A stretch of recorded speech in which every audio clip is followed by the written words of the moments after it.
मुझे नहीं लगता है कि कालका जी के लोगों ने कहीं पे भी रमेश बिधूरी जी को पसंद किया। उनकी भाषा को लेकर शुरू से ही लोगों में गुस्सा और रोष था। हाँ ठीक है, धन और बल के दम पर उन्होंने बहुत से मेरे बोलिंग बूथ में कहूँ उनको प्रभावित करने की कोशिश की। सामाजिक कार्यकर्ता के तौर पर सामाजिक कार्यकर्ता के तौर पर आतिशी से आपका मुकाबला है बीजेपी की तरफ से। देखिए, मैं फिर कह रही हूँ, केजरीवाल को हमेशा आदत है सबूतों के बिना झूठ बोलकर भागने की आदत है। इस बार वो भाग नहीं भगाए जा रहे हैं। केजरीवाल हार रहे हैं नई दिल्ली से, मुझे पूरा ऐसा यकीन। कांग्रेस की क्या भूमिका होगी? कांग्रेस की क्या बारे में क्या भूमिका होगी? आतिशी के खिलाफ भी भारी एंटी इनकम्बेंसी मैंने देखा है। मुख्यमंत्री रहते हुए कोई काम नहीं, अपनी कॉन्स्टिट्यूएंसी में केजरीवाल जी के नाम पर वोट मांग रही थी। दिल्ली के बेटे केजरीवाल जी के नाम पर उन्हें वोट दें और लोग जब केजरीवाल को वोट नहीं दे रहे। चांदनी चौक से जीत चुकी है, यहाँ क्या फर्क लग रहा है आपको और क्यों ऐसा? फर्क है, पिछला चुनाव देखिए एक डर और खौफ का था। CNRC था, शाहीन बाग और ये सब चल रहा था, दंगे तक हुए। आपने देखा माहौल क्या था। उस माहौल में हम 20 का चुनाव लड़े, जिसका भारी खामियाजा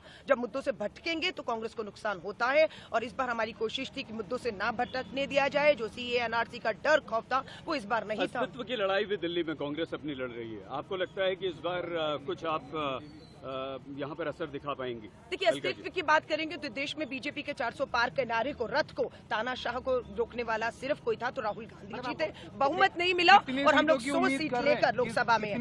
दिल्ली में कहे बीजेपी डबल इंजन की सरकार होकर डबल डिजिट दिल्ली में नहीं ला पाई। राहुल गांधी हो, प्रियंका गांधी हो, उन्होंने आपके लिए अरविंद केजरीवाल के खिलाफ, सिसोदिया के खिलाफ, जो टॉप 3 है आम आदमी पार्टी के, तीनों खिलाफ प्रचार किया राहुल और प्रियंका ने। तो लड़ाई कितनी गंभीर रही? बहुत गंभीर रही। और मुझे खुशी है, मेरे नेता राहुल गांधी जी जब चुनाव प्रचार खत्म होने वाला था, अंतिम दर्शन में मेरी विधानसभा में मेरे साथ मुझे ताकत देते हुए कार्यकर्ताओं को दिखे, उससे हमारा मनोबल बढ़ा और मुझे लग रहा है उससे हमारा चुनाव भी काफी हद तक उठा। अलका जी, आप अलग हो गई आम आदमी पार्टी से। आप तो बीजेपी का साथ दे रही हैं, आम आदमी पार्टी ये कह रही है कि आप नुकसान पहुंचा रही हैं किसी का साथ अपने ही साथी को। मेरी दिल्ली को बर्बाद किया इन दोनों ने। मैं कांग्रेस दोनों के साथ हो ही नहीं सकती किसी भी कीमत में। भाजपा से तो कभी मेरी विचारिक भी मैं हमेशा मतभेद रहे जिंदगी में, कभी भी मैं भाजपा के साथ नहीं आई। जितना अच्छा कांग्रेस करेगी उतना फायदा बीजेपी को। ये आपकी सोच है। मुझे लगता है लोगों को 3 उम्मीदवार मिले थे, तीनों में से एक को चुनना था और आज फैसला हो चुका है। किसी ने ना किसी का वोट काटा है, ना किसी के लड़ने झगड़ने से किसी को मुद्दों पर चुनाव हुआ। दिल्ली फैसला कर चुकी है, 3 में से 1 नंबर उम्मीद कर रहे हैं इस बार?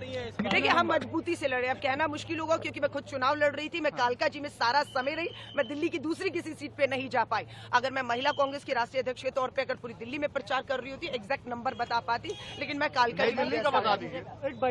नई दिल्ली तो अरविंद केजरीवाल हार रहे हैं। आपको लगता है कि और मुझे लगता है मनीष सिसोदिया और आतिशी का भी विकेट गिरने वाला है। महिला होने के नाते क्या लगता है कि आप महिलाओं में प्रभाव छोड़ पाए? जो वोटर थी महिलाएं, उनमें प्रभाव छोड़ पाए? देखिए, समय मेरे पास कम रहा, लेकिन कालका जी में जितना भी मुझे समय रहा, 80,000 महिला मतदाता मेरे कालका जी में थी। मेरी कोशिश थी उन 80,000 महिलाओं तक, मतदाताओं तक मैं पहुंचूं और संगठन के दम पर मैं इसमें कामयाब भी हुई। अलका जी, समय